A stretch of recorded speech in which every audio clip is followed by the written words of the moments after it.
Good morning, Griffins. This week is Mental Health Week. Mental health impacts everyone, whether they realize it or not. I'm Chelsea Salden. And I'm Sanjana Menon. And the legend starts now.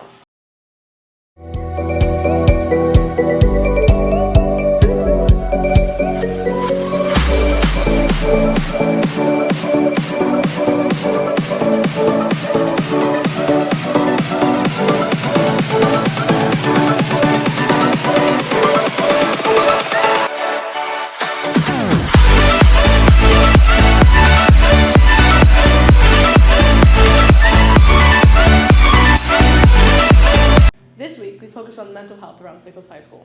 And we also focus on how it impacts students around the school. Hello, this is Chase D'Amico from Sickles TV. All students have taken the Mental Health and Wellness course over the past week. The whole purpose of this course is to teach students different good coping mechanisms for what life throws at them. But the main question is, how would they take what they learned and use it for their future? It taught me that whenever someone's sad, that you gotta be there for them and help them out. And I think that I'm gonna use this in the rest of my high school career. I think it's really helpful. I learned the effects of drugs and alcohol on my body and that I shouldn't use them. I learned kind of how to cope with my depression and how to deal with drugs and alcohol the right way, so now I can handle my life better my junior year. Okay, so ways that people can deal with mental health problems in the real world could be like going to exercise and like playing basketball. For me, like I use that a lot when I'm stressed out and like have like homework, a lot of projects. I use that. I play for like an hour, come back, and then I focus on my homework.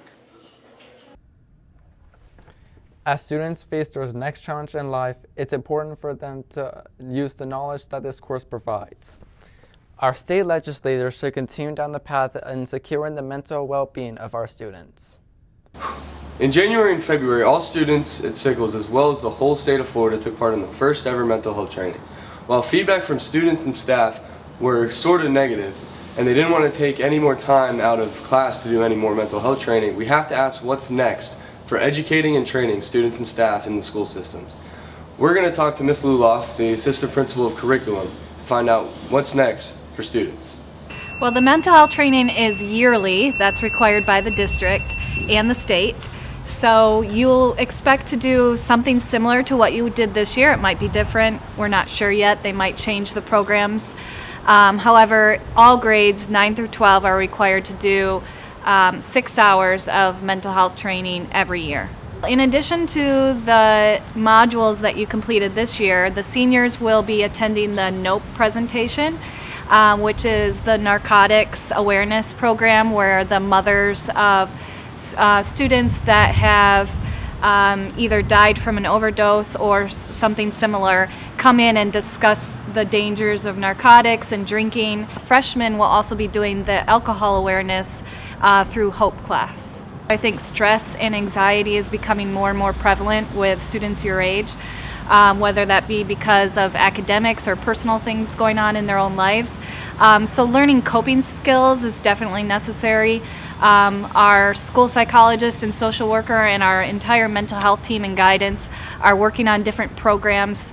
Some of you went through those earlier this year with them, where they talked to you about the Act Now presentations, but we're trying to make them more available for students that need to see them more often.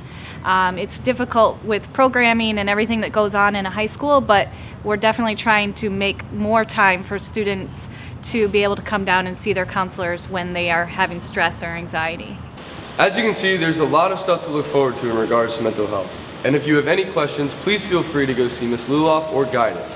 I'm Alex Harvey from Sickles TV. Back to the studio. Did you know that anxiety is the #1 mental health related issue that affects students? Here's Santiago Ortiz, where you can go around campus if you're feeling overwhelmed. Many kids within our school deal with issues inside the home and difficulty at school, some more than others. What most kids don't know is that these issues can cause some levels of anxiety or sometimes even depression. But our school has many different resources to help these students through these difficult times. Just right off the bat, two very wonderful people that I'm thinking of would be our social worker and our school psychologist, but then anybody else in guidance as well. If we can detect some signs of a student that's in distress in any way, then we'll bring them in, we'll talk to them, and maybe we'll give them a referral to speak with the psychologist or another professional at the school. We have really good communications. Down through the years, administrators have said, hey, Mr. Ricciardi, I'm concerned about Sally. Can you please get it past? Teachers, same thing.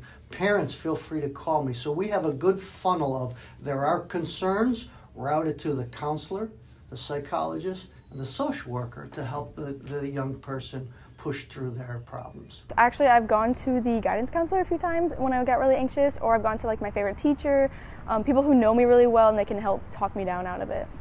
I think the future of teenagers is solid as long as they continue to use good coping skills and maybe work a little harder to connect with real human beings as opposed to screens and gadgets. If you're feeling anxious, depressed, or just need someone to talk to, don't forget, you can always come down to guidance and talk to the school psychologist, the social worker, or even one of our school guidance counselors. But don't stay silent. My name's Santiago Ortiz with Sickles TV. Did you know that 1 in 4 people will experience some kind of mental or neurological disorder at least one point during their lives? That's why helpful resources at school are so important for students. Our nation has become more aware of the importance of mental health and the impact it can have on someone. Florida passed a mandate to increase awareness on mental health in schools.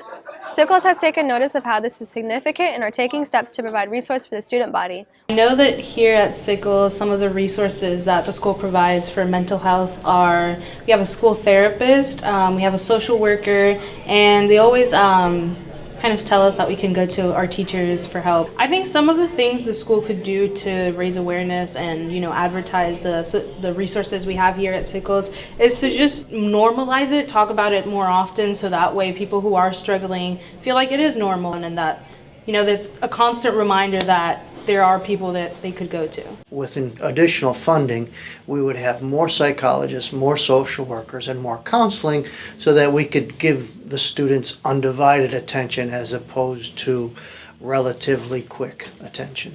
We probably could use additional resources to help long-term help each individual student receive good counseling when it comes to coping skills. So to improve our resources, I feel like we could have some checkups, things like that with different teachers to making sure you're okay and you're focused and learn in a good environment and you feel relaxed. Although it is not perfect, Sickles is taking steps to improve students' mental health and is continuing the discussion. Sickles wants to make the student body feel safe and willing to open up and get the help you may need.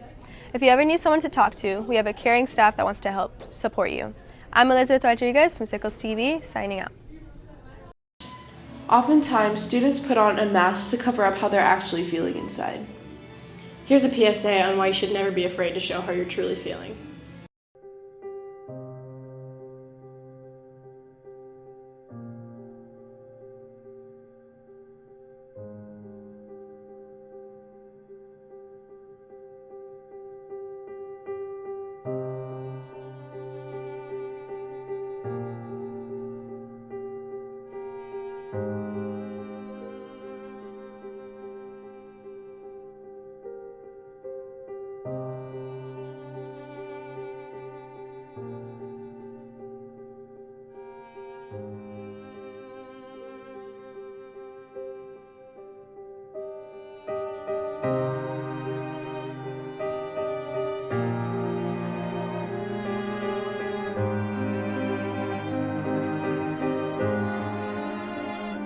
Don't beat yourself up by putting on a mask every day. Help is here for you.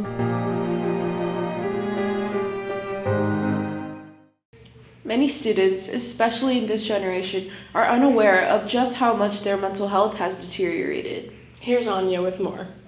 Within the past 2 weeks, Sickles students have found themselves logging into computers only to take courses about mental health. These implications have only been recently mandated by the state, but what led to the need for an emphasis on mental health? As technology advances, many teens turn to social media during their free time. Sure, it's a great way to waste time, but according to a survey performed by the Association for Psychological Science, adolescents who spend more time online were more likely to report mental health issues, and adolescents who spent more time on non-screen activities were less likely. As teens scroll along social media, they see all of these posts about successful and happy people, maybe even someone they aspire to be like someday. The students often start comparing their life to that other person and comparing how they travel, their jobs, their lifestyles, and even their appearances. These harsh and often unrealistic comparisons can cause anxiety and in serious cases can cause doubts of suicide. Now more than ever, students are seeking help for mental health issues. There's been a 30% increase in cases of anxiety disorders and suicidal ideation in adolescents since 2010. Although social media is one of the largest causes of mental health disorders, it's not the only cause. As student education levels increase, their classwork has become more difficult. Students, in an attempt to increase their college chances, take multiple AP classes, take SATs and ACTs, apply for scholarships, join clubs, and even sports. Students undergo enormous amounts of stress, and some may argue a little stress is a good thing. However, over 40% of parents say that their high schooler is experiencing stress from their schoolwork. Every student experiences a stressful time at some point in their high school career, but some may not understand exactly how it is to solve that. Hence, the state mandate of mental health courses. Mental health over the years has become a larger problem due to the increase of anxiety and stress in teens. But remember, mental health is just as important as your physical health. Better your health to better yourself. I'm Anya Mather from Sickles TV. Thanks so much for watching, Griffins. Make sure you tune in for next week's show all about music and how it affects Sickles. I'm Sanjana Menon. And I'm Chelsea Sowden. Have a great day and make good choices.